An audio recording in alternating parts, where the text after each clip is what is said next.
So Donald Trump and his plans to end this in one day. William Cohen, the former Defense Secretary under Bill Clinton. Secretary, always good to have you. What do you think of that? How doable is that? Well, the first statement that Mr. Trump made was inaccurate or false. He cannot take action and should not take action before he becomes president of the United States again. He's still a private citizen at this point.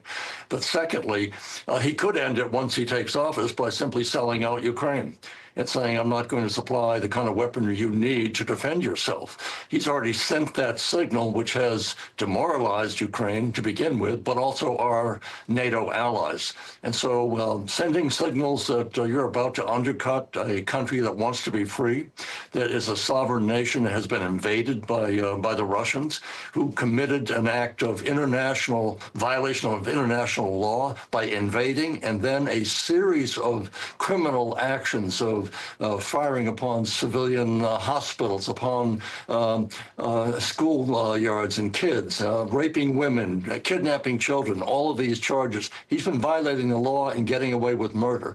And so at this particular point, if President-elect Trump says, I'm going to settle it day one, he means I'm going to cut off support for Ukraine and therefore allow Putin to impress himself upon him. Or, Secretary, I didn't mean to jump on you there. It could mean that he's a very transactional, very successful businessman.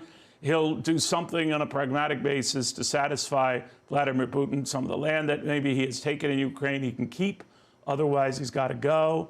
Putin might buy that. What do you think? It's possible. It won't be done in a day. You can lay out a plan that this is my plan and then see if you can negotiate from that point. I think what's taking place now is both the Russians and the Ukrainians are trying to take as much military action as possible to set the table for, quote, negotiations once President-elect Trump takes office. You know, it's hard to know where this started, whether it was when the Russians were found to be using North Korean troops, I believe up to 80 and 90,000 of them in Ukraine. I don't know if that's accurate, Secretary. That got the response that Zelensky wanted from the White House, allow weapons that we're giving them to be used in Russia. We did.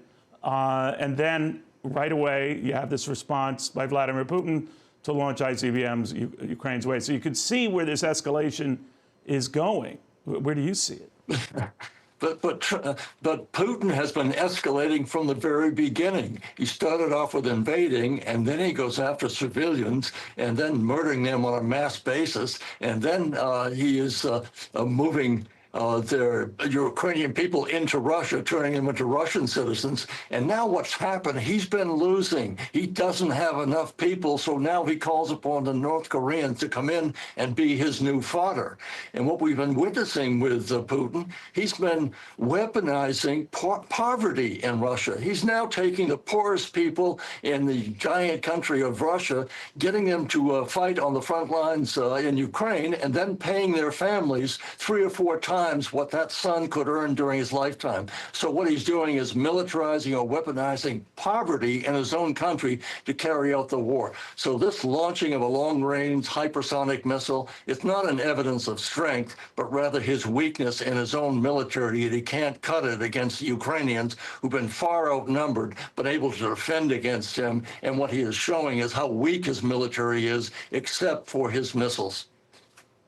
You know, you're a Republican. Your party has veered dramatically on this. It's almost as if Democrats and Republicans' views on Ukraine have been reversed, with the Democrats in the position of wanting to do everything possible to keep Ukraine fighting the good fight, and Republicans tiring of it. And that's expressed all the way up to Donald Trump. What do you think of that? What's the price of freedom? Did we calculate the costs when we decided to go against the Nazis in Europe or the Japanese in Asia? Did we total up how much it was going to cost to defend freedom? And this is the issue that really all of my former colleagues need to consider. How much is the price of your freedom, or that of the Ukrainians, or that of the Europeans? Because Putin is not going to stop with Ukraine. He's determined to try to reconstitute the Soviet empire under the Russian flag. So if you can say it's just too costly. We'll sell out the Ukrainians who are fighting to the core to defend their sovereignty and their freedom. And we think it just costs too much for that. And we're prepared to give Putin whatever he wants. He's violated the law. He's violated every norm. He's violated every international standard since the end of World War II. And we're prepared to say, well, it kind of costs too much for us to defend against that kind of bullying and tyranny and destruction. I think my Republican colleagues will have to deal with that as they move forward. I think that point of view needs to be heard in a fair, balanced way. William Cohen, thank you very much. I'm Steve Doocy. I'm Brian Kilmeade. And I'm Ainsley Earhart. And click here to subscribe to the Fox News YouTube page to catch our hottest interviews and most compelling analysis.